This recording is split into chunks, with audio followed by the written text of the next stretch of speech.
Olá, pessoal! Estamos agora começando o terceiro módulo, sobre desempenho esportivo e conduta nutricional.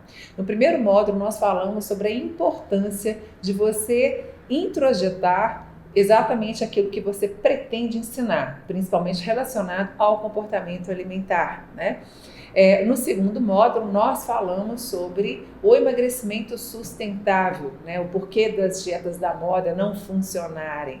E agora a gente vai falar sobre o desempenho esportivo, e a relação da nutrição com esse desempenho. Quando a gente fala de nutrição esportiva, algumas pessoas associam a atletas somente. Algumas pessoas já me disseram assim, eu não me interesso em fazer um curso de nutrição esportiva porque eu não vou trabalhar com atletas. Veja bem, a nutrição esportiva, o desempenho esportivo tem relação com os exercícios que a pessoa se propõe a fazer no dia a dia, mesmo por saúde, por bem-estar, pela forma física. Então vamos considerar que muitas pessoas de todas as idades precisam do seu apoio na nutrição esportiva. E nutrição esportiva não significa simplesmente suplementação, como muita gente pensa, que é o que aconteceu comigo desde o início da carreira. Até hoje as pessoas acreditam que nutrição esportiva tem que usar suplementação. Nem sempre. Nós vamos abordar isso hoje, o que a gente tem que fazer no momento também é uma definição, é uma distinção entre atividades físicas, que a gente costuma chamar, inclusive os próprios exercícios de atividades físicas, e exercício físico. Na realidade, atividades físicas se referem a todos os seus movimentos diários. Então, se você é uma pessoa que sobe e desce escadas, anda mais quarteirões, você é uma pessoa mais ativa. Então, você faz muitas atividades físicas no seu dia a dia, coisas realmente cotidianas. Já os exercícios físicos constituem algo programado e geralmente a gente procura quem? O professor de educação física, Ele consiste em treinamento, visando o condicionamento físico, tanto para a prática do esporte, por exemplo, se você faz qualquer esporte, você precisa ter um condicionamento físico também, você tem uma preparação física, quanto também para ficar em forma, para reduzir colesterol, reduzir glicemia e reduzir peso em gordura, melhorar na massa muscular, enfim, melhorar a composição corporal, Quais são os objetivos da nutrição esportiva, seja para a prática de um esporte, seja para esses exercícios físicos programados, Nós temos manutenção do peso adequado, mas dentro do quê? Daquela categoria, se a gente está falando de luta, por exemplo, Ou dentro do que você precisa para estar bem de saúde. Então, a melhora da composição corporal implica em perda de gordura e ganho de massa muscular. Quando se faz uma dieta muito restritiva, corre-se o risco de não só não ganhar massa muscular, como de perder.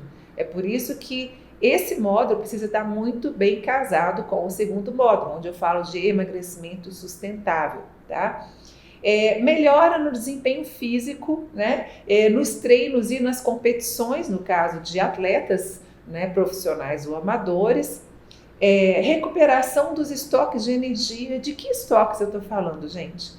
Eu estou falando principalmente do glicogênio muscular. Nós vamos falar sobre isso, Reidratação é fundamental, A gente já tem que se hidratar ao longo do dia, imagina durante a prática esportiva, onde se sua mais, Prevenção e recuperação de lesões musculares, articulares e ósseas. Então, à medida que você é uma pessoa bem nutrida, você diminui a propensão às lesões e aumenta a propensão a se recuperar das lesões que acontecerem além do seu previsto, E, finalmente, bem-estar físico e psicológico, A partir do momento que você tem uma prática de atividades físicas, você tem uma melhora de neurotransmissores, de hormônios e também da socialização, E quais são os benefícios do exercício físico em si?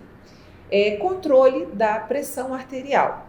Então, vamos pegar o porquê de cada um desses benefícios e relacionado também com a nutrição, tá? A pressão arterial, gente, ela é bem controlada por uma substância chamada óxido nítrico, que faz uma vasodilatação. Se a gente fizer um paralelo com a nutrição, o precursor de óxido nítrico é a arginina, é um aminoácido arginina. A arginina também é precursora de creatina, que a gente vai falar dela, é precursora de hormônio de crescimento. A Nutri, então eu tenho que suplementar o pessoal com arginina? Não necessariamente, tá? O excesso de utilização de arginina como suplemento, uma parte já não vai servir para essas funções, acaba virando ornitina, tá? No aparelho digestivo.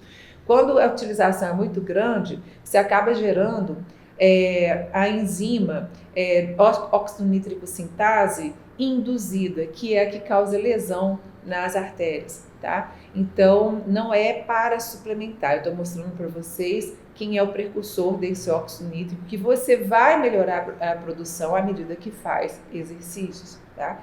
Controle da glicemia, exercício também ajuda nisso. E por quê?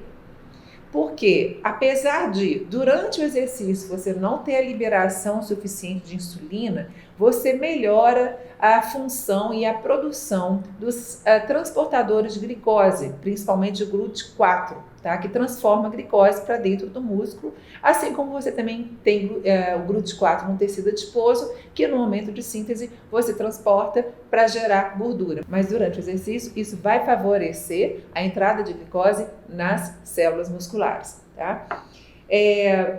Elevação de HDL, que é o colesterol bom, que faz o transporte reverso do colesterol, tá? Isso se dá pela prática de exercícios, principalmente aeróbicos, e isso se dá também por uma modificação do tipo de gordura da dieta. A gente sabe que a gordura saturada aumenta mais o LDL colesterol, tá? Já o exercício, gente, ele não ajuda tanto na redução do LDL se você é uma pessoa que come muita gordura saturada. Então, auxiliar o paciente nesse ponto, ele pode aumentar o HDL praticando atividades físicas e ele pode reduzir o LDL retirando o máximo gorduras saturadas da alimentação e gorduras trans, né? Também redução de triglicerídeos plasmáticos ou o VLDL, né? Essa redução, gente, por incrível que pareça, ela é mais efetiva em exercícios de força. Olha que legal. Então, assim, tem trabalhos que eu vou citar aqui para vocês que mostram que fazendo exercícios de força você consegue reduzir mais os triglicéridos, o VLDL, que é o seu transportador, do que no exercício aeróbico. Então, olha que bacana, a gente pode combinar os dois exercícios para esse benefício, né, evitando a dislipidemia.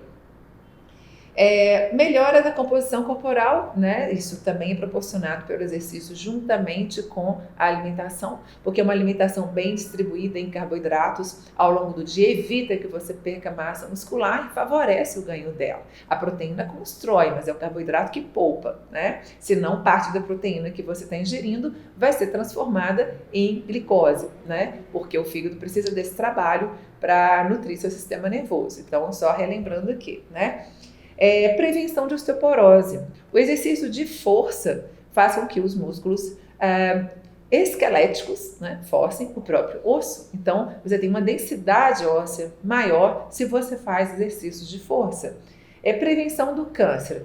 Isso é inquestionável, tá, gente? Assim, além de você ter na alimentação a importância de você ter, né, os antioxidantes, muitas vitaminas, sais minerais, os fitoquímicos, o próprio exercício moderado que seja, né, ele diminui a propensão ao câncer de qualquer tipo, tá? Melhora de sintomas psiquiátricos e psicológicos, por quê?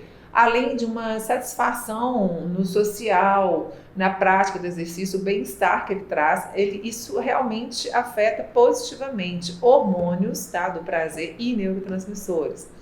E socialização, né, gente? Então, esses são vários benefícios, realmente mais como uma lembrança, um reforço aqui, né? Que é até interessante para você passar para aquele seu paciente que ainda está na dúvida se faz ou não. Mas você vai poder cuidar dele independentemente disso, tá? É um trabalho que você faz de convencimento com o tempo, né? Bom, e nesse caso, vamos falar da elaboração do plano alimentar para um praticante de exercícios físicos ou de esporte propriamente dito. É claro que você vai precisar saber o valor calórico que essa pessoa precisa, né? Então, no último módulo, inclusive, nós vamos estar fazendo alguns cálculos para você ter uma noção, tanto para a pessoa que pratica exercício e quer emagrecer, quanto para aquela que quer hipertrofia já de cara, né? Então, sobre o valor calórico, a gente vai falar bastante no quarto módulo.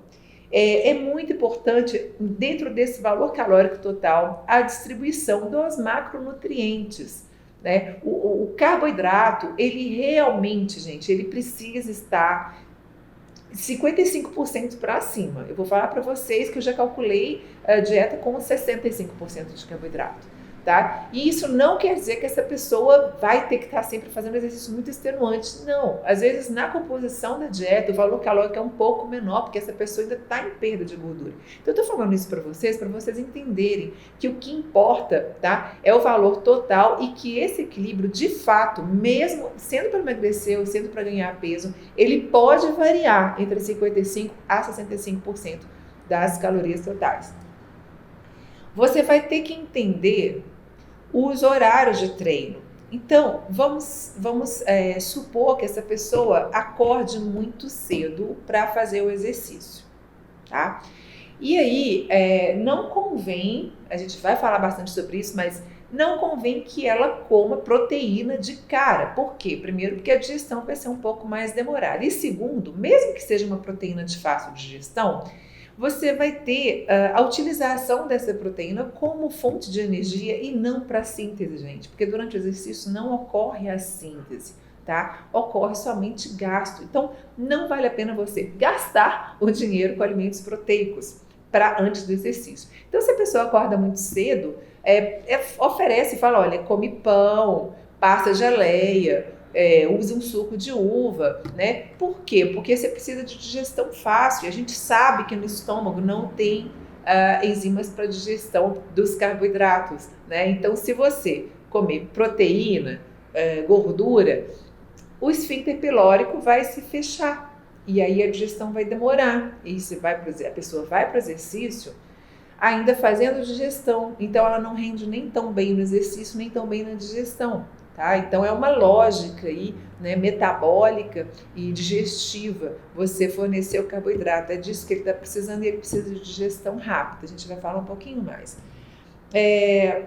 Se essa pessoa treina um pouco mais no final da tarde, é a mesma coisa. Ela vai ter lanchado normalmente no meio da tarde, mas o pré-treino deve ser algo que forneça somente carboidratos, tá? E o pós-treino dela provavelmente vai ser um jantar, seja na forma de sanduíche, seja na forma de refeição, né? Não se preocupem com suplementação pós-treino se essa pessoa acaba de treinar e já tem a opção de almoçar ou de jantar, né?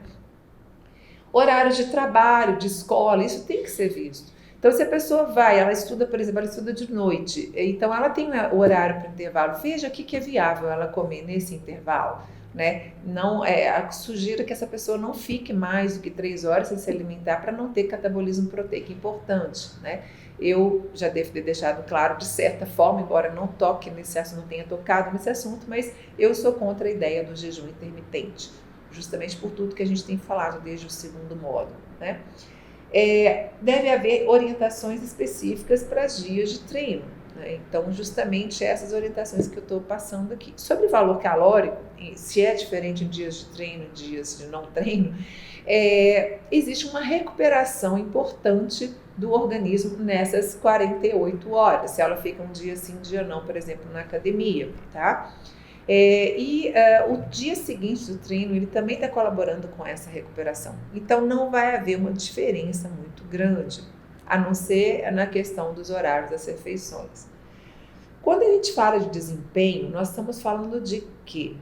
Vai depender dos objetivos, né? Então, eu quero mais desempenho no meu exercício, no meu esporte, então vamos lá.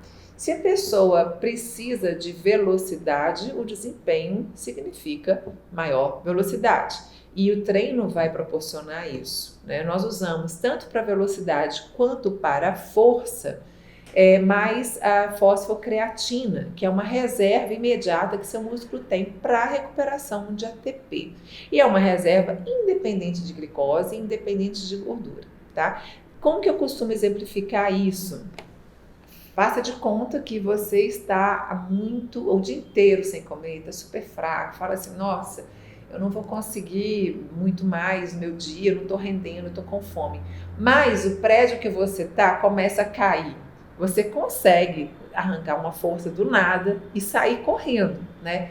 Assim como se fugir um leão da jaula. Isso, gente, é sobrevivência. Então, a fosfocreatina, ela dura com seu máximo em 10 segundos, né? No esporte a gente tem o exemplo do Bolt, né? Ele cumpre em menos de 10 segundos. Então, nesse tempo, né, ele consegue cumprir com o máximo que ele tem de produção de fosfocreatina, tá? A fosfocreatina, então, nos nossos exercícios, ela contribui com aquele primeiro momento, assim, menos de alguns segundos, primeiro momento, tá, que você está saindo do seu estado aeróbio, né, nós somos seres aeróbios, então aqui parados nós estamos usando aí cerca de 80%, 90% da energia está vindo do oxigênio, da quebra da gordura, né? Mas para você começar um exercício, você tem que sair desse estado, então você passa pelo metabolismo anaeróbio alático, né, onde você usa essa fosfocreatina, tá? A pessoa que vai ter um bom desempenho na velocidade, por exemplo, é aquela que no meio do seu treino, ela sempre tem o tal do treino de tiros, né? Então você fala, então é só uma pessoa que faz 100 metros rasos como o Bolt que precisa de fosfocreatina? Não.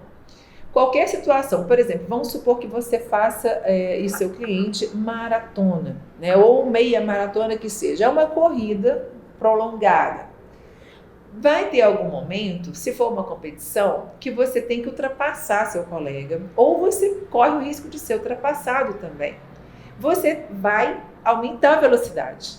Então, esses treinos de tiro, gente, de uso de fosfocreatina, eles também acontecem para atletas de modalidades mais longas, mais aeróbias, tá? Qualquer mudança no seu estado aeróbio atual, você já alcançou um determinado ponto em que a corrida está tranquila, você já está gastando mais gordura porque está entrando mais oxigênio, mas você precisa ou correr mais, ou dar um sprint final, ou subir um morro. Então você sai do estado que você estava, você sempre passa um pouco aí pela fosfocreatina, tá? Aí você fala, mas como que eu recupero se ela gasta em 10 segundos o melhor dela? No aeróbio, tá? Então, na hora que você atinge novamente aquele estado confortável de uma corrida, ou de um ciclismo, ou mesmo de uma bicicleta, né? Você recupera a fosfocreatina, ela é refosforilada, tá? A creatina que passou a ceder, ela tinha cedido o fósforo, né? Então ela agora vai ser refosforilada pela mitocôndria. Na musculação isso se traduz em quê? Porque eu falei de velocidade. E na força? Você está usando também a fosfocreatina na hora que você levanta um peso. Aí você larga. Você faz o que quando você larga? Você respira antes de pegar novamente o peso, tá? Então é essa respiração que te faz a recuperação da fosfocreatina, que é a responsável pela força e ou velocidade, né, no exercício. E também, como eu disse, pela sobrevivência, né? No desempenho também você fala, eu quero hipertrofia muscular. Então você está indo fazer o exercício com esse objetivo, né? Mesmo que você não queira, a partir do momento que você faz o exercício, isso vai acontecer. Às vezes pode ser o objetivo mesmo da pessoa, eu estou aqui para hipertrofia muscular, ótimo. Então essa pessoa vai ter uma alimentação voltada para isso, né? Ela vai ter um valor calórico um pouco maior do que se ela quisesse só manter ou se ela quisesse perder peso, né? O emagrecimento, que foi bastante abordado no segundo módulo, né? Então nós vamos proporcionar uma perda de gordura, no entanto, sem perder massa muscular. Eu no consultório, gente, costumo utilizar o dinamômetro. O dinamômetro mede a força da mão, tá? Vale a pena vocês investirem nisso. Porque a pessoa, qual que é o seu objetivo? Mesmo quando é o emagrecimento, que a pessoa, pode ser um senhor, tá? Que ela emagreça, no entanto, sem perder a força. Então, é uma maneira interessante de você manter até o paciente, assim, aderindo ao seu programa, porque ele vai querer, uma das coisas que ele quer avaliar quando ele volta é justamente a força, tá? Então, ou ela vai aumentar, ou ela tem que pelo menos manter. Se a pessoa estiver perdendo força, ou a sua dieta está restritiva, ou ele está tirando coisas da alimentação que você calculou para ele. Se a pessoa te procurou com o objetivo de vencer uma prova, Então, ótimo. Então, esse vai ser o objetivo, esse vai ser o desempenho, né? Ou, às vezes, ela fala, eu quero simplesmente completar uma prova. Isso acontece muito comigo. Às vezes, a pessoa, ela já vinha treinando e, às vezes, pela fraqueza, não conseguia completar uma prova e aí passa a ser uma conquista, uma vitória quando ele consegue completar uma prova, né? Então, reforçando aqui sobre o metabolismo energético, eu falei com vocês sobre a fosfocreatina. Vamos lembrar aqui como que as coisas acontecem? Então, nós temos uma reserva de energia chamada adenosina trifosfato, super ultra responsável pela vida em si. Então, a liberação do fósforo, né, do adenosina trifosfato, que são 3 fósforos, é que proporciona a fosforilação para as coisas acontecerem, né, gente? Fosforilação de enzimas, de proteínas, sinalizadoras. Essa fosforilação em lugares errados vão dar também alguns efeitos revertérios, isso depende também de processos inflamatórios, por exemplo, né, que a gente vai se aprofundar um pouco mais, mas nós falamos muito, inclusive, no segundo módulo, tá? Sobre processos inflamatórios. Mas, enfim, a fosforilação ocorre para que as reações aconteçam. E quando a gente se alimenta, a gente está realmente tentando recuperar o ATP, tá? Mas nós temos uma reserva bem imediata, independente de alimentação. Então, não depende da glicose, não depende da gordura, que é a fosfocreatina. A fosfocreatina, ou creatina fosfato, libera rapidamente esse fosfato para a recuperação desse ATP. Esse é um processo, como eu já disse aqui, que é mais como uma sobrevivência ou uma mudança de estado brusco, tá? Então, pode ser não só uma corrida mais rápida, pode ser uma subida, pode ser também no esporte, por exemplo, um chute, um saque, tá? Esses momentos, o levantamento de peso, né? Nestes momentos você usa fosfocreatina. E quando você respira, a própria respiração, a própria mitocôndria refosforila a fosfocreatina, a creatina. Então, veja bem, esse primeiro estágio é chamado no metabolismo energético de metabolismo anaeróbio. Anaeróbio por quê? Porque não tem oxigenação suficiente. Alático. Por que alático? Porque não formou ácido láctico ainda, o lactato, que viria do quê? Da glicólise, do processo de formação de energia através da glicose, tá? Então, esse é anaeróbio alático. Anaeróbio alático. Metabolismo anaeróbio lático é o que vem em seguida. Qual que é esse? Ainda não temos uma resposta cardiovascular suficiente para a oxigenação e para atingir a quebra das moléculas de gordura, mas já temos a utilização da glicose no processo de glicólise. Então, a gente tem produção de energia através da glicose. E em seguida, temos o metabolismo aeróbio, que é onde você já tem uma resposta cardiovascular suficiente para você utilizar a gordura como fonte de energia. Em uma hipótese, você vai estar com isso ficando livre da necessidade de glicose, tá, gente?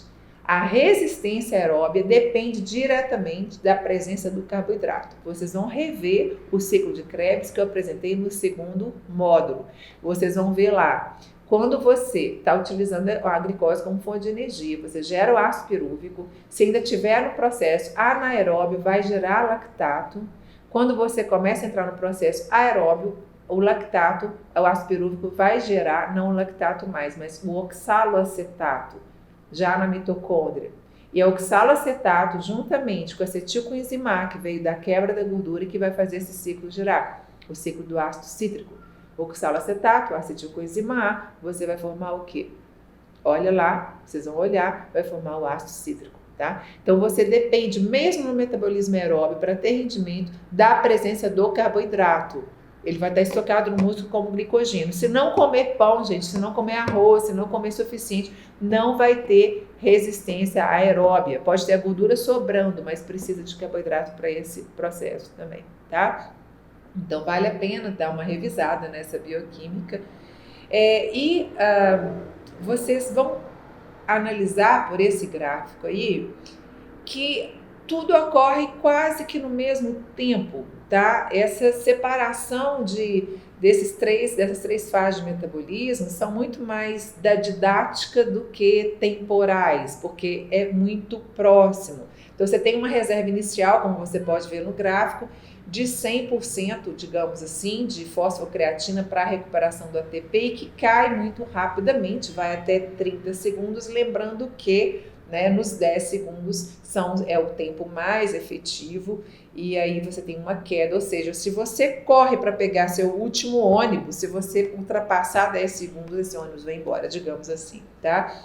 E você tem ao mesmo tempo a glicólise começando, enquanto você está utilizando a fosfocreatina para sobrevivência. E isso tende também a cair significativamente a partir dos 2 minutos, onde você já tem uma oxigenação suficiente para ter começado quem? Olha lá no início, quem que começou e só está subindo? O metabolismo aeróbio, né? Porque você tem uma oxigenação suficiente e vocês já sabem que o oxigênio estimula as catecolaminas, tá? E as catecolaminas ativam a lipase, hormônio sensível. Então você tem uma quebra das moléculas de gordura dos triglicerídeos para ceder ácidos graxos para as mitocôndrias utilizarem, gerarem acetil coenzima A, né, para o ciclo acontecer. E você tem a liberação do glicerol desses triglicerídeos, que vai para onde? Vai para o fígado para gerar mais glicose ou glicogênio hepático, né? Então, relembrando aí, tá? Então, à medida que você tem uma resposta cardiovascular, esse processo vai avançando. Aí, ó, só para lembrar, o ciclo de Krebs está aí novamente, né? Então, vejam bem como que o que eu falei, o ácido pirúvico ou piruvato entrando para dentro da mitocôndria, gerando oxalacetato, e assim, paralelamente, a acetilcoenzima A está vindo tanto do próprio ácido pirúvico quanto principalmente dos ácidos graxos, gerando o ácido cítrico. Podem namorar esse ciclo de Krebs aí à vontade. Aqui uma lembrança, né, de que cada uma dessas etapas do ciclo de Krebs pode utilizar aminoácidos, cadeias de carbono, hidrogênio e oxigênio destes aminoácidos como fonte de energia. Você fala, poxa, então, de qualquer forma nós temos um gasto das proteínas musculares? Sim, só que para o treinamento em si, gente, é importante que isso esteja acontecendo, porque a própria lesão muscular coordenada, tá, por exemplo, pelo professor de educação física que vai te ensinar esse exercício, ela é fundamental. Essa lesão vai induzir uma inflamação e a inflamação vai induzir a hipertrofia. Então, o próprio treinamento é uma melhora muscular provocado pela lesão do exercício. É claro que se isso for descoordenado, a pessoa exagera no exercício, a lesão vai ser maior e vai levar mais dias para se recuperar e dependendo nem se recupera. Então, por isso que tem que ter esse controle, né, induzido pelo profissional específico, tá? Mas veja bem, se você tem o controle do treino mais a sua alimentação, tá? A alimentação sua, a alimentação do seu paciente não é suficiente em carboidrato, veja o tanto que ele vai utilizar de proteína muscular. Ele vai ter que utilizar a cadeia de carbono, hidrogênio e oxigênio de todos esses aminoácidos em cada etapa do ciclo. Então, aí você prejudica o processo de anabolismo e você tem só o catabolismo, tá? Então, vamos lembrar que em termos de glicose e glicogênio armazenado, tanto que a gente precisa de carboidratos, né? Em média, o glicogênio muscular vai colaborar vamos pegar um indivíduo tipo de 70 quilos, tá? Mais ou menos, ele vai ter 1.400 calorias, eu divido isso por 4, né, para saber em gramas de carboidrato quanto que ele tem estocado nos músculos. É claro que isso varia de acordo com o volume muscular da pessoa, né, gente? Glicogênio hepático, que é mais fácil de ressintetizar, nós vamos ver isso daqui a pouco, 320 calorias e glicose sanguínea, vamos dizer aí que tem 80 calorias. Lembrando que o glicogênio hepático está sempre mantendo essa glicemia, tá? Total de calorias aí, vamos colocar nessa média aqui 1.800 calorias de carboidrato, tá? O total de gorduras, né, de calorias vindas da gorduras, você tem estocado de entre 60.000 a 100.000 calorias. Então, daí vem aquela ideia, então já que eu tenho gordura pra caramba, eu não vou precisar comer carboidrato, que eu tenho que gastar essa gordura. Vamos voltar lá no ciclo de Krebs. Vamos sacar o seguinte, essa gordura não vai ser bem utilizada porque o exercício vai parar, essa pessoa vai ter cansaço, vai ter fadiga assim que ela estiver começando a utilizar mais músculo como fonte de energia, porque esgotou o glicogênio muscular. O esgotamento, a depressão do glicogênio muscular, gente, é a fadiga. Quando não é fadiga por desidratação, é por falta de carboidrato. Isso não é só durante o exercício. A pessoa que está com a dieta reduzida em carboidrato, ela fica cansada o dia inteiro, né? E por isso que gera compulsão, né? Cuidado aí que a gente tem que ter. Então, aqui tem um exemplo para vocês. Olha só, se você tem 9 quilos de gordura, tá? Ela representa, em excesso, digamos assim, né? 81 mil calorias, tá? Isso permitiria a um homem adulto andar 259 horas ou correr durante 67 horas. Ok. Em glicogênio muscular, lembrem-se, cada molécula de glicogênio tem 3 de água, mais precisamente 2,7. Então, você tem uma capacidade de estocar 350 gramas de glicogênio muscular. Não tem uma capacidade maior do que isso, tá? Então, vamos dizer que essas 1.400 calorias permitiriam caminhar apenas 4,8 horas ou até mesmo correr durante 1 hora até 2, tá? Então, veja bem, é muito importante que o carboidrato esteja presente, porque se ele esgotar, você vai começar a utilizar, não que você não vai correr mais do que essas 2 horas, mas vai estar utilizando muito aminoácido dos músculos como fonte de energia, tá? Isso que eu quero deixar claro. Então, os lipídios são mais fáceis de armazenar, mas você precisa muito do carboidrato para gastar os próprios lipídios. Aqui, para a gente lembrar da molécula de glicogênio, né, ela constitui em aproximadamente 10 mil resíduos de glicose unidos por ligações alfa 1,4, que constitui 93% da molécula, e alfa 1,6, que são as ramificações, tá? E nós temos o tamanho das partículas de glicogênio, que são de 15 a 50 nanômetros. A síntese do glicogênio, gente, que é a união de cada molécula de glicose para formar esse colarzinho, né, são responsáveis as enzimas glicogenina e glicogênio-sintase. A glicogênio-sintase é muito interessante, muito bem estudada, porque ela aumenta a produção, ela tem a sua produção aumentada à medida que você tem a depleção de glicogênio. Então, à medida que você está treinando, tá, você aumenta bastante a produção em seguida dessa glicogênio-sintase. Então, quando você come o carboidrato após o exercício, é muito provável que a grande parte desse carboidrato, uma parte vai recuperar a glicogênio hepático e outra parte vai para os músculos. Existe uma janela interessante de 2, 3, 4 horas pós-exercício para você utilizar bem até um doce que você comer, esse açúcar vai para o músculo para recuperação, porque a glicogênio-sintase sobe com a depressão do glicogênio, tá? Temos aí a glicose sanguínea, né? Temos a digestão, ela é derivada da digestão de carboidratos complexos, no caso o amido, né? Que também é um monte de molécula de glicose junta, né? O amido é como se fosse o glicogênio vegetal, né, gente?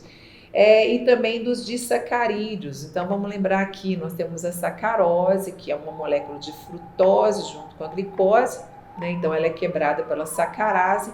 Nós temos a lactose, que são uma molécula de glicose junto com a galactose. Muitas pessoas no mundo, né, geralmente o que se diz mais de 70%, tem deficiência de lactase, a enzima que digere, né? E aí essas pessoas têm intolerância à lactose, que vocês como nutricionistas conhecem bem, e hoje em dia a gente tem os produtos que já vêm com essa enzima, né? Então a glicose vem desse processo também. E vem também da glicose direta dos alimentos e glicogenólise hepática, tá? Então, a partir do momento que você tem como quebrar o glicogênio hepático para fornecer glicemia, então o fígado é grande responsável pela manutenção da glicemia. Então, ele utiliza, aqui no caso, o glicogênio hepático, o slide seguinte, nós temos ele sendo sintetizado a partir da própria carboidrato, também na forma de glicose, da galactose, que foi aquele monossacarídeo que saiu da lactose, né, que o organismo não consegue usar a galactose, então ela é convertida em glicose pelo fígado, e da frutose. A frutose é um monossacarídeo também, né, e a frutose pode ser convertida a glicose pelo fígado. Então esse processo a gente chama de neoglicogênese, que inclusive inclui a transformação de aminoácidos em glicose e de glicerol, que vem da gordura, em glicose, também do ácido lático ou lactato, tá? A frutose, gente, teve gente fazendo muita confusão, né, porque houve alguns trabalhos científicos mostrando a frutose aumentando a gordura hepática. Veja bem, nós como nutricionistas sabemos que o excesso de açúcar pode sim se tornar gordura, o excesso, né? A frutose utilizada com animais em laboratório foi uma quantidade muito grande, muito superior ao que a gente usa no dia a dia. Então, hoje em dia, não se recomenda muito nem para os diabéticos ficar utilizando a frutose como adoçante por causa desse risco. Mas a gente não está falando da frutose das frutas, porque poucas pessoas vão ter um excesso de frutas. A gente tem muito mais na população uma falta de frutas, né, gente? Então, a frutose que está presente nas frutas, ela está acompanhada de fibras, de vitaminas, de sais minerais, de fitoquímicos importantes, inclusive anticancerígenos. Então, não se deve recomendar que o paciente não coma frutas. Essa tem sido uma recomendação absurda e incômoda, né, para nós que somos realmente da ciência, né? Então, aquela recomendação interessante que se faz de 3 a 6 frutas ao dia, ela precisa ser mantida. Tá? Você vai simplesmente ensinar o indivíduo a variar essas frutas e distribuir melhor ao longo do dia. Tá? E é interessante, uma pessoa que coma poucas frutas, ela tem mais vontade de comer doce. Por quê? Porque uma das colaborações da frutose é justamente refazer esse glicogênio hepático que vai manter a glicemia, né? E na neoglicogênese, o glicerol está vindo, relembrando aqui, do triglicerídeo que foi quebrado no processo de lipólise, né? Os ácidos graxos do triglicerídeo irão ser utilizados como fonte de energia na mitocôndria e o glicerol ele vai para o fígado para ser transformado em glicose, né? Só relembrando isso, tá, gente? E o cicloalanina glicose se refere ao que vocês estão vendo aí no slide, que é a quebra dos aminoácidos do músculo, fornecendo cadeia de carbono, hidrogênio e oxigênio para o músculo, para o ciclo de Krebs, e o nitrogênio sai na forma de amônia. E a amônia se liga ao ácido pirúvico, gerando a cicloalanina glicose, para poder recuperar o glicogênio hepático e também eliminar o nitrogênio na forma de ureia. E o glicogênio muscular, gente, ele depende muito do consumo de carboidratos, né? Então, ele vai vir tanto do amido, que está sendo digerido em moléculas de glicose, quanto da sacarose, né? E da glicose sanguínea, vinda da alimentação ou da glicogenólise hepática. Lembrando que o carboidrato que está sendo produzido no fígado nem sempre consegue chegar no músculo. É muito importante, então, você ter alimentação. Com a depleção do carboidrato, do glicogênio muscular, né, como vocês veem aí no exercício no ponto zero, leva o músculo, tá, gente? Ele leva até 48 horas para recuperar esse glicogênio. Por quê? Porque com o treinamento ele sofreu as suas lesões. Então, mesmo você comendo carboidrato, não vai se recuperar imediatamente no primeiro dia.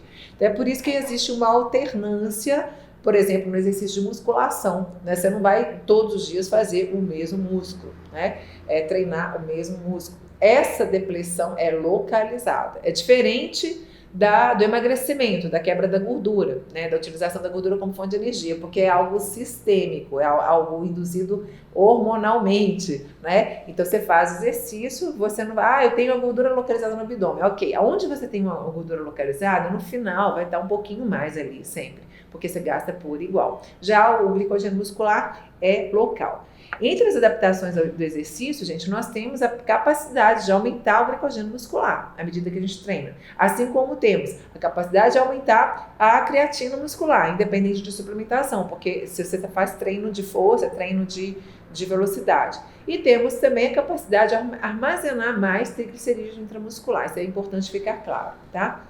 Então, alimentação e treino, vou dar uns exemplos aqui. Alimentação de fácil digestão, antes do treino, né? Se você for levar, por exemplo, 30 minutos só até chegar à academia ou à sua prática esportiva, comer alimentos com mais índice glicêmico mesmo, não tem problema, tá? Comer carboidrato, que você vai utilizar daqui a pouco como fonte de energia, e evitar proteína gordura, porque, como eu expliquei, você demora mais a digestão e não vai ser tão útil assim o carboidrato ingerido para o exercício e muito menos a proteína, tá?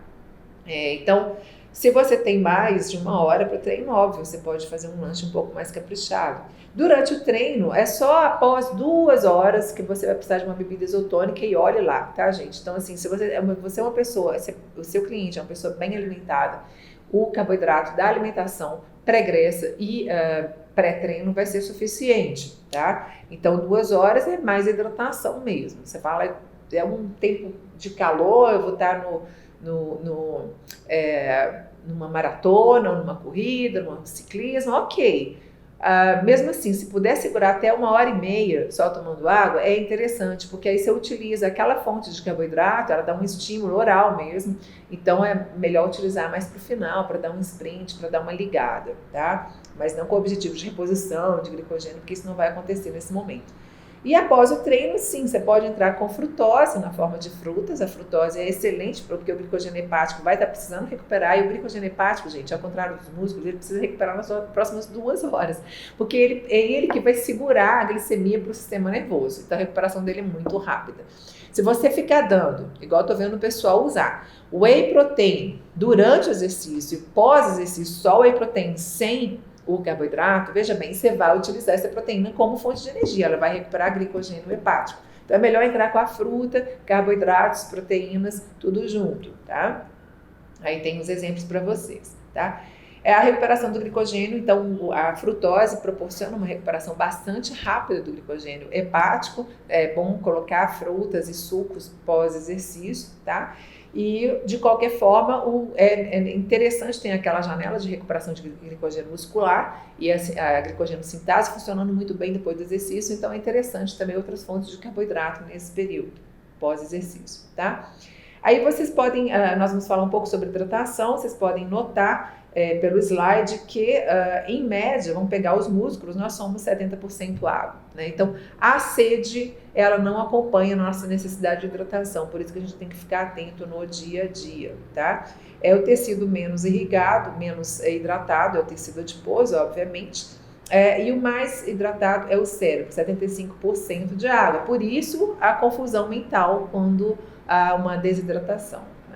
Nós vamos falar um pouquinho do metabolismo de aminoácidos durante o exercício, né? No exercício você tem a liberação de aminoácidos para reserva livre, porque você precisa utilizar, inclusive, né, o cadeia de carbono, hidrogênio e oxigênio.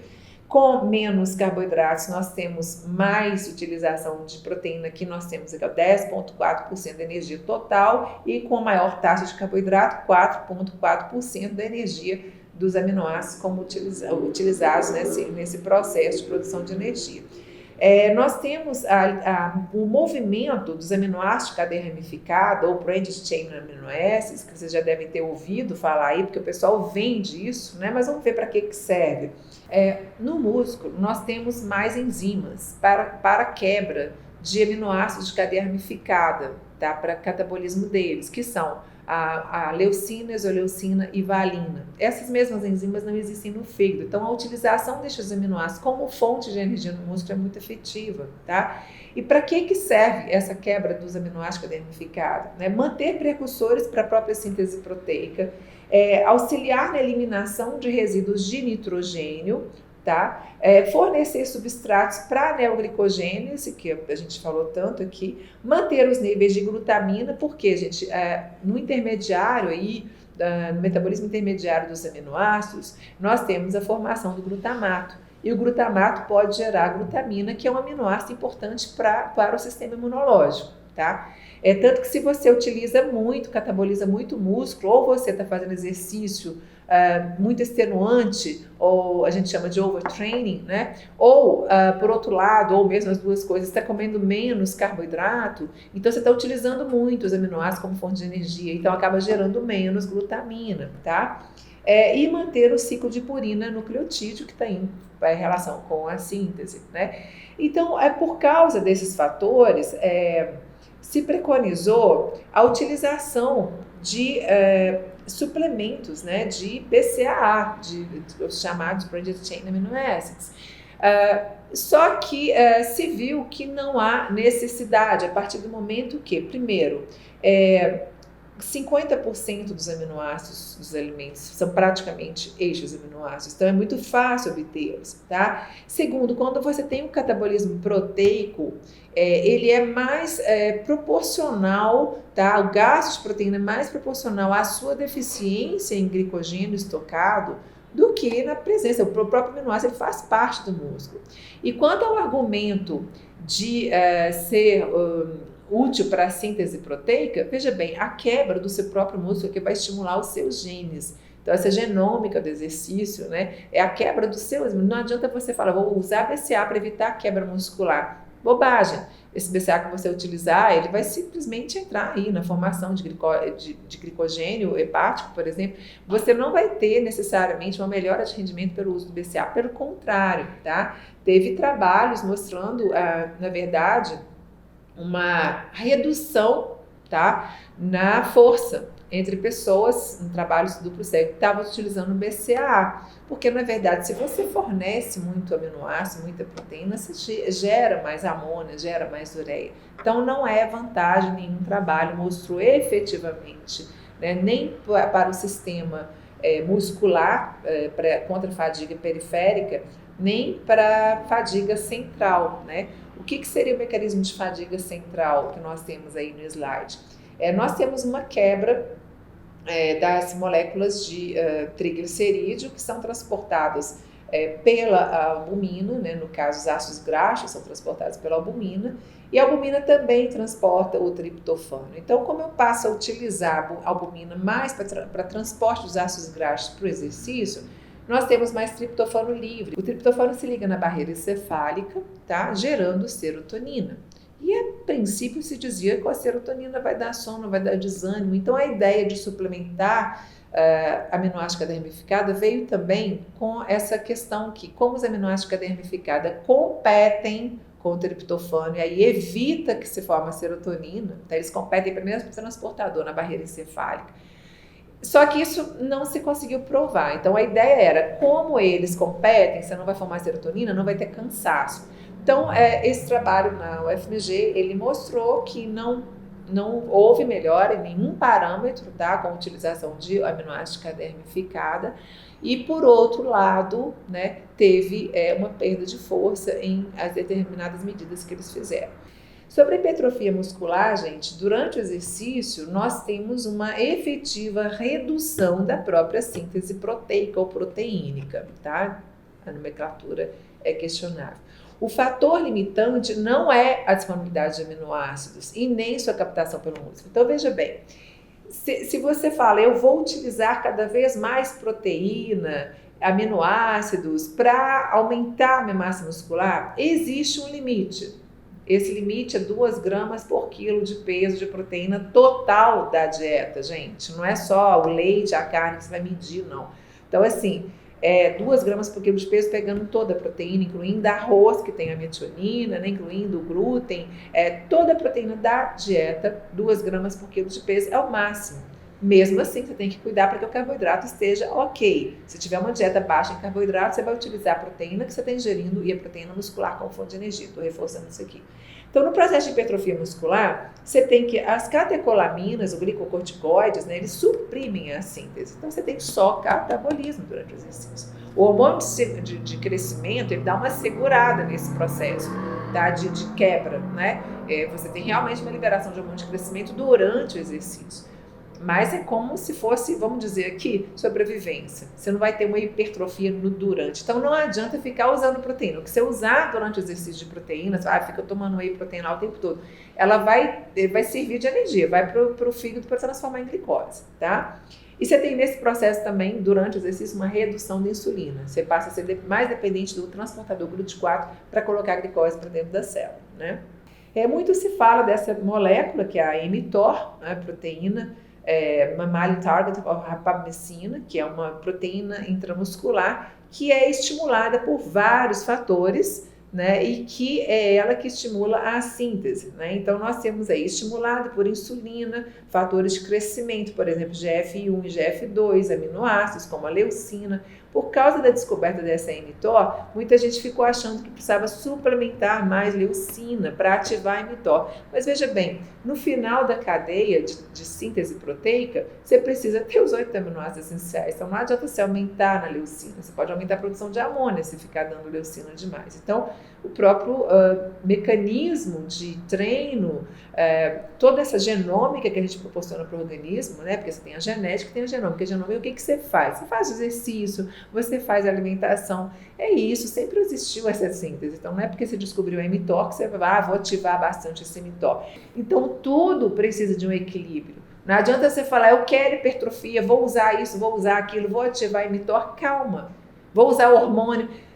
Não é assim. Você vai precisar de utilizar proteína, síntese proteica, de acordo com o que você está precisando mesmo. Tipo assim, você faz exercício, está precisando de síntese proteica, está alimentando para isso, e tudo bem. Você não tem que atiçar a produção de nada, tá? Só para deixar isso claro, porque quando a mTOR foi descoberto, né, foi falado, todo mundo achando que eu tenho que ativar esse mTOR, né? E agora vamos falar um pouquinho da questão da suplementação, né? Aqui eu estou dando um exemplo de whey protein. O whey protein, gente, ele compõe, whey é a proteína do soro do leite, a lactoalbumina é a proteína solúvel, tá? Ele compõe 20% da proteína do leite, os outros 80% são caseínas. Então, tanto a lactoalbumina quanto a caseína têm suas frações, tá? A lactoalbumina, que é o soro que você vê lá do leite sendo eliminado, do queijo, por exemplo, ele é transformado em pó e aí vira o suplemento. Então, tem vários tipos aí no mercado, né? Você tem aí o whey protein isolado, aqui nós estamos mostrando o que significa, vocês podem ler essa tabela e ficar tranquilos.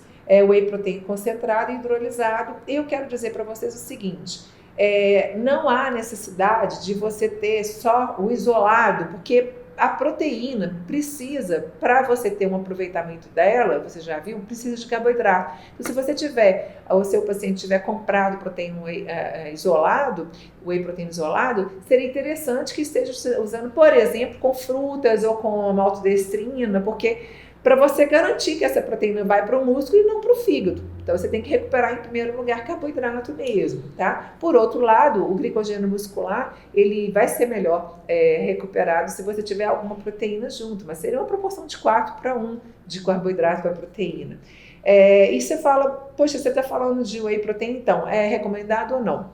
Depende, gente, porque às vezes a pessoa está querendo assim, uma digestão rápida, então você pode usar o leite, pode usar o iogurte. Então, não tem problema, você fala, eu quero incrementar a proteína desse indivíduo, pode colocar no leite, pode colocar no iogurte se ele tiver comprado e se você achar que cabe bem nos seus cálculos. Então, pós-treino é interessante, desde que essa pessoa não vá almoçar ou jantar em seguida, porque aí você vai ter a proteína do jantar, ou na hora de dormir. Então, aquela ceia que você colocaria mesmo um leite. Agora, isso tudo, gente, você fala, o whey protein é cereja do bolo, então não é fundamental, né? Você já sabe que pelos cálculos você pode obter pelo leite ou pelo iogurte e tudo bem. Aí a conclusão desse estudo é que as proteínas do leite têm a melhor qualidade nutricional, o que sugere um efeito sinérgico, tá? Entre as proteínas solúveis e a caseína, tá? Nós temos aqui a caseína também produzindo compostos ativos. Tem trabalhos mostrando efeitos anticariogênicos, sistêmicos e anticancerígenos, tá? E também por causa do intestino, tá, gente? As bactérias boas gostam, inclusive, né, das proteínas do leite, tá? E os cuidados, intolerância à lactose, que você vai proporcionar a pessoa um produto sem lactose, e alergia às proteínas do leite, que geralmente não acomete muito mais do que o tempo de vida de uma criança, de um adolescente, né? E por sinal, gente, o tempo de alergia, nesse tempo que a pessoa deixou de consumir, ela tende a ter, as pessoas que tiveram alergia ao leite quando cedo, elas tendem a ter um pouco mais de porosidade nos ossos com o passar do tempo, tá? E fora vitaminas, por exemplo, a B12, os minerais que você consegue com isso, né? Então, você tem que ter esses cuidados, lembrando que o whey protein também, como está nessa tabela, nem sempre ele tem toda a proteína que ele mostra, vocês vão ver esse levantamento, que alguns prometem que tem 80% de proteína, no fundo tem 11%, você vê lá na escala mais baixa, né? Então não tem também tanta lealdade entre os produtores, isso tem que ter um certo cuidado. E sobre o cuidado que você tem que ter com a utilização de hiperproteicos e aminoácidos, alimentação, lembrar de avaliar precedentes de cálculos renais ou gota, né, porque você tem um aumento aí da produção de ácido úrico, e isso pode acumular na forma de nefrolitias, de cálculos renais, ou nas articulações, se a pessoa tiver tendência genética. Tem que ter o controle dos metabólitos nitrogenados, ou seja, ácido úrico, ureia e creatinina, que é o metabólito da creatina, garantir consumo adequado de carboidratos para que tenha uma efetividade, né? E não ultrapassar 2,4 ou 2 gramas de preferência de proteína por quilo peso corporal, lembrando que a proteína como um todo. Lembrar também, para quem quer hipertrofia, que a proteína tem um TID elevado, que é a termogênese induzida pela dieta. Então, se por um lado parece vantajoso para quem está querendo emagrecer, por outro lado, é ruim para quem quer hipertrofia, tá? Então, tem que ter um equilíbrio, né? Os fatores que maximizam o ganho de massa muscular são a testosterona, o hormônio de crescimento, o IGF-1. O IGF-1 tem relação direta com a alimentação, inclusive para o crescimento das crianças, tá? A insulina, o balanço energético positivo, carboidrato e proteína pós-exercício, bem distribuído ao longo do dia, claro. Período de recuperação adequado. Já os fatores negativos, nós temos o cortisol, que tem relação direta com o estresse, o balanço energético negativo, o jejum pré e pós-exercício, né? Excesso de treinamento e período de recuperação inadequado. Então, tudo isso tem que ser, né, bem orientado. Okay.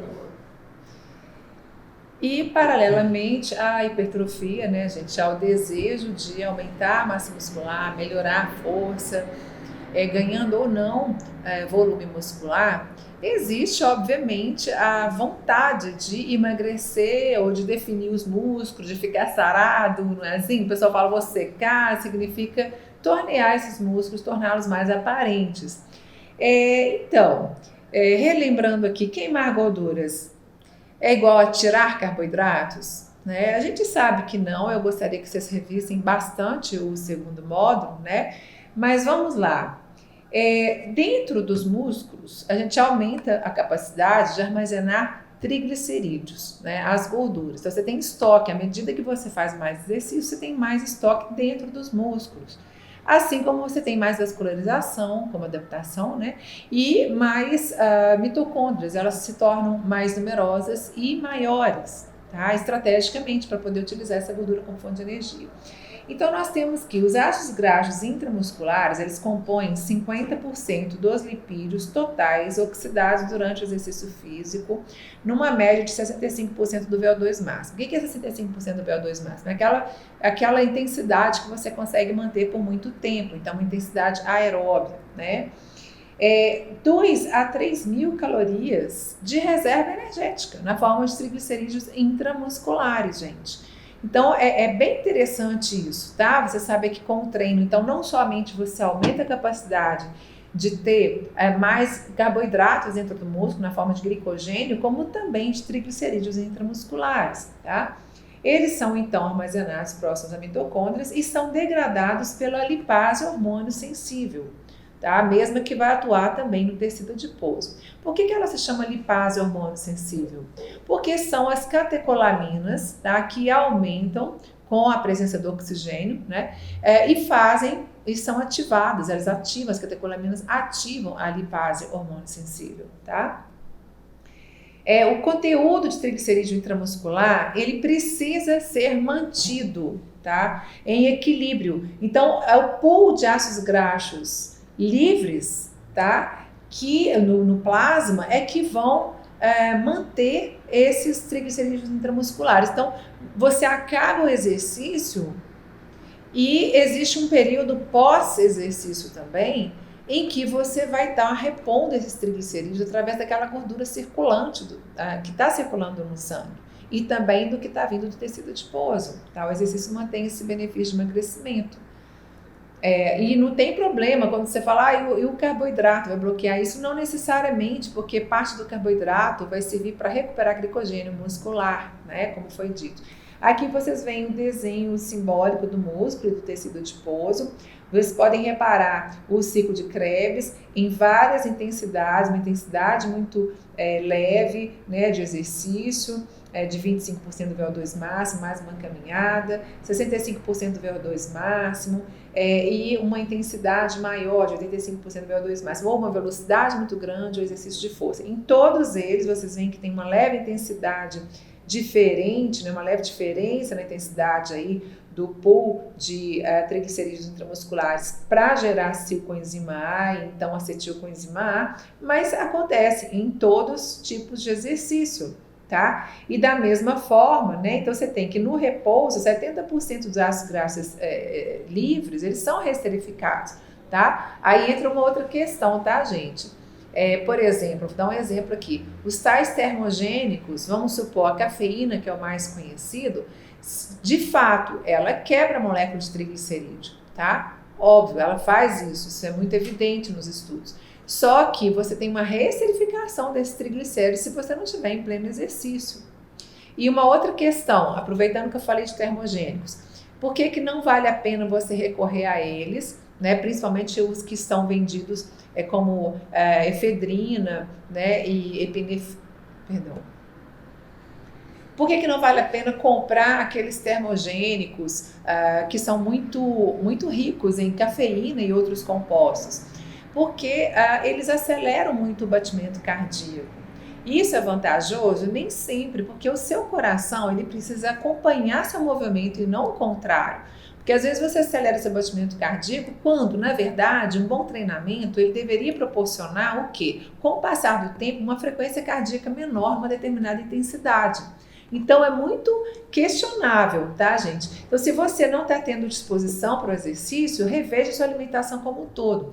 Nada impede de você tomar seu café, sua xícara de café 2 vezes ao dia, que é uma coisa super tranquila. Às vezes você precisa realmente um pouco antes do exercício, mas não fique dependendo disso. Porque a 120 batimentos por minuto, quando você já começa o exercício, tanto faz você ter usado ou não ter usado, tá? Existe também a possibilidade de utilização dos suplementos de cafeína, mas para o sprint final também, tá? Mas isso é uma outra história, uma história um pouco mais aprofundada sobre o uso de suplementos. Eu estou falando isso tudo para mostrar para vocês a quebra das gorduras, que vão acontecer independente de termogênicos, tá bom? Bom, e de qualquer forma, em repouso, como eu disse, 70% dos ácidos graxos livres são resterificados, tá? E você tem uma redução de 50% da taxa de resterificação durante o exercício, tá? Acontece que é necessário para o organismo, tá? A gente tem um chamado EPOC, que é o quê? Consumo excessivo de oxigênio após o exercício. Então, existe a possibilidade, como vocês viram nesse slide, que representa o músculo tecido adiposo, você tem o emagrecimento, seja exercício de força, seja exercício aeróbio, isso sempre vai acontecer, tá? Como eu falei para vocês inicialmente, quando você faz exercício mesmo de força, você larga o peso, por exemplo, e respira. E é a mitocôndria que vai ajudar a refosforilar a creatina. Então, de um jeito ou de outro, 30% ou um pouco mais de uma sessão de musculação vai ser aeróbia, porque você está respirando, isso é óbvio, tá? E esse EPOC, que é esse consumo excessivo de oxigênio após o exercício, que mantém você emagrecendo mesmo após o exercício, né? Ele serve para ressíntese de ATP, né? Como a gente mostra aqui, ressíntese do lactato sanguíneo no metabolismo energético, oxidação também do lactato sanguíneo no metabolismo energético, restauração do oxigênio no sangue, nos líquidos teciduais e na mioglobina.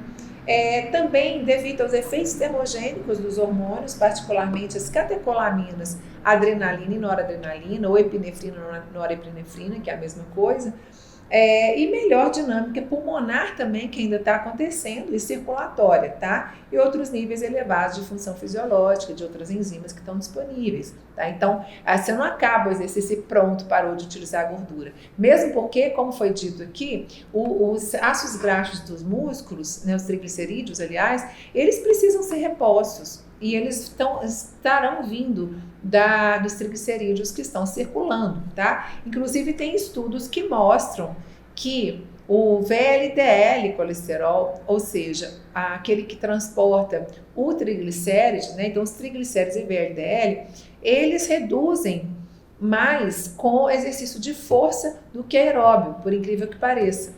A gente não desmerece o aeróbio, claro que não, tá? Mas eu quero deixar claro para vocês que os próprios lipídios, o lipidograma pode ser melhorado a partir do momento que a pessoa faz qualquer um dos exercícios. E se fizer os 2 tipos, melhor ainda, né? Então, os triglicerídeos circulantes são transportados pelo VLDL, né? No caso, quando você se alimenta pelos quilomicrons, né? Reforçando aqui, são os quilomicrons é que fazem aquele transporte pós-digestão, né? A hidrólise deles acontece pela lipase lipoproteica. Então, você tem a lipase hormônio sensível e a lipase lipoproteica que atua sobre as lipoproteínas, tá? Ela é localizada no endotélio vascular e no tecido adiposo também, tá? E durante o repouso, ela colabora com 5 a 10% da oxidação da gordura. Sobre lipídios e ganho de peso, gente, vamos reforçar aqui uma coisa, porque às vezes vocês estão trabalhando com uma pessoa e lembrando, tá? O primeiro módulo, o comportamento alimentar é muito importante. Não adianta a gente saber trabalhar bem os cálculos nutricionais, como vocês vão ver no quarto módulo, as diretrizes científicas, mantendo aqueles balanceamentos interessantes de carboidrato, né? Proteínas e lipídios, se você não consegue trabalhar o comportamento alimentar do indivíduo. Então, mesmo sendo muito bem balanceada uma dieta, uma prescrição, a pessoa precisa ter tranquilidade para ser flexível, tá? Estou reforçando isso porque a gente entrou nessa questão de emagrecimento e entra muito essa questão comportamental, tá? Sobre lipídios e ganho de peso, lembrando, a gordura visceral ela é aumentada quando tem um consumo maior de gordura saturada, assim como de açúcares, né? Isso não impede que a pessoa tenha um ou outro na alimentação, mas no balanço nutricional seria interessante que você reduzisse ao máximo a gordura saturada, mesmo porque é a mesma que está entupindo as artérias, né, gente? Está formando a placa de ateroma, e reduzisse também o consumo do açúcar, porque eventualmente a gente tem uma festa, né? Já tem um encontro, tem um bolinho, tudo bem, mas considerar que os carboidratos bons são aqueles ricos em fibras e dos alimentos, por exemplo, como os vegetais, como os pães integrais, né? É só uma observação aqui para relembrar, gente, o glúten a gente só recomenda retirar quando existe o diagnóstico de doença celíaca, tá? Dietas com valores superiores a 25% das calorias vindas dos lipídios podem facilitar o acúmulo de gordura. Então, eu pessoalmente gosto de trabalhar com 25% das calorias para menos de lipídios. Tá? Na prática, se a pessoa já evitar a carne vermelha ao máximo, tá? Quanto menos melhor, inclusive para a saúde, que a gente vai ver daqui a pouquinho. E quanto mais ela trocar, por exemplo, queijos por cottage, né, algo mais magrinho mesmo para o dia a dia dela, realmente reduzindo a gordura, tá? De fato reduz a gordura visceral, tá? E o percentual de gordura também, que é a gordura periférica, né? No caso de medida com glicometria. Frituras, salgados, biscoitos e bolos, o que eles têm em comum? Eles têm a presença da gordura e do açúcar, tá? Isso facilita o engordar. Por quê? Porque vocês se lembram no processo de digestão da gordura, os triglicerídeos, eles são quebrados pela enzima digestiva, pelas lipases digestivas, tanto no estômago, a começar, hoje em dia já se sabe até que tem na saliva, né? Na boca, estômago e no duodeno. Então, você tem a quebra dos triglicerídeos em ácidos graxos e glicerol. Vamos lembrar que depois que você tem a absorção do glicerol e dos ácidos graxos, eles vão se unir novamente dentro do enterócito, gerando novamente o triglicerídeo. E o triglicerídeo, então, é transportado na forma de quilomicron, né, pelo sistema linfático, ok? Quando ele vai ser incorporado às células, ou no tecido adiposo, ou nos músculos, no caso, o que vai acontecer? De novo essa quebra, de novo a lipólise, ok? E aí você tem os ácidos graxos entrando para dentro das células, do tecido adiposo, por exemplo, né? Mas o glicerol não entra, o glicerol vai lá para o fígado. Então, o que acontece? A glicose que entra no tecido adiposo é que se encontra com esses ácidos graxos e ressintetiza, refaz o triglicerídeo. Então, esses alimentos como frituras, salgados, o próprio chocolate, sorvete, bolos, eles têm açúcar e gordura. Então, facilita o engordar. Então, na prática, por exemplo, você sabe muito bem que eu faço apologia ao carboidrato, desde que, né, esteja bem balanceado e tudo mais. Mas se você está num barzinho, uma porção de frango frito e uma porção de batata frita ou de mandioca frita, você sabe que vai ter mais ou menos as mesmas calorias. Mas qual que vai engordar mais? A batata frita ou a mandioca frita. Por quê? Porque vai fornecer a glicose do amido junto com a gordura. Então, esse processo de quebra, né, para entrada para dentro do tecido adiposo, onde você vai ter entrada de ácidos graxos, essa glicose desse carboidrato vai entrar também, vai gerar o glicerol e vai então ressintetizar o triglicerídeo. É isso. Tá? Então, por isso que uma porção de batata frita e uma porção de frango frito, ambos têm o mesmo valor calórico, porém o frango não vai engordar tanto quanto a batata frita. Mas falando aí da questão prática, óbvio que se você fica só na carne, né, qualquer tipo de carne, se você tem só proteína e gordura na sua alimentação, igual num churrasco, por exemplo, você nunca tem saciedade. Então, uma dica prática que eu dou para o paciente se você for para um evento, alimente-se um pouco antes para não chegar esbaforido querendo comer tudo que vem pela frente, né? Isso vale para festas onde vai ter salgadinhos, frituras, etc. Então, a pessoa não vai tão afoita. Da mesma forma no churrasco. Então, se você pede só frango, tudo bem, é mais magro do que a carne vermelha, mas só proteínas e gorduras, nunca vai haver uma saciedade hipotalâmica, né? Que é determinada em parte pelo carboidrato. Né? Porque a leptina só é liberada do tecido adiposo com a sinalização via glicose. E a leptina é que se liga no neuropeptídeo Y, no cérebro, né? No hipotálamo, para poder dar saciedade, e na proteína agútea. Então lembra disso. Se não houver carboidrato no seu churrasco, você vai comer só a carne, sempre vai estar com fome, vai depois tomar um pote de sorvete ou vai comer uma macarronada à noite, né, porque não comeu carboidrato. Então é melhor sugerir ao paciente que faça um prato feito, tipo assim, hoje você quer a carne vermelha? Tudo bem, mas coloca o arroz, farofa, vinagrete. Essa é uma dica prática, tá? Aí a pessoa fica mais saciada, além de sugerir que vá mais alimentada para festa, para o evento, né? Então, aqui é novamente um artigo que vocês, se não receberam, ainda vão receber, sobre duas questões relacionadas ao emagrecimento, né? Se você tem uma obesidade chamada androide, onde você tem mais acúmulo de gordura no abdômen, ou ginoide, mais gordura na região do quadril e coxas, isso tanto pode ser para homem e para mulher, embora uma seja mais comum no homem e outra na mulher, tá? Se o emagrecimento for inadequado, tipo dieta sem carboidrato, ou então com carboidrato insuficiente, mas tem alimentos gordurosos, como a gente tem visto, esse primeiro quadro aqui, tanto para um quanto para outro. A pessoa perde massa muscular significativamente e ainda continua com a barriguinha. Se em ambos os casos a pessoa faz algum exercício, se alimenta bem com carboidrato bem distribuído, proteína também, a forma física fica melhor. Isso fora os exames, né, gente? A gordura saturada, ela, mesmo que a pessoa seja magra, se ela tem consumo constante, ela pode aumentar os índices de, principalmente LDL e colesterol. Então, só lembrando quais são as gorduras saturadas aqui: alimentos de origem animal e, como vocês mesmos sabem, também a gordura de coco, que eu me recuso a chamar de óleo, porque é mais de 90% saturada, né? O pequi e o azeite de dendê são de origem vegetal, mas tem gordura saturada, né? Mas as carnes, queijos gordos, né? Manteiga. Então, as doenças relacionadas com excesso são as cardiopatias, né? A começar das dislipidemias e hipertensão.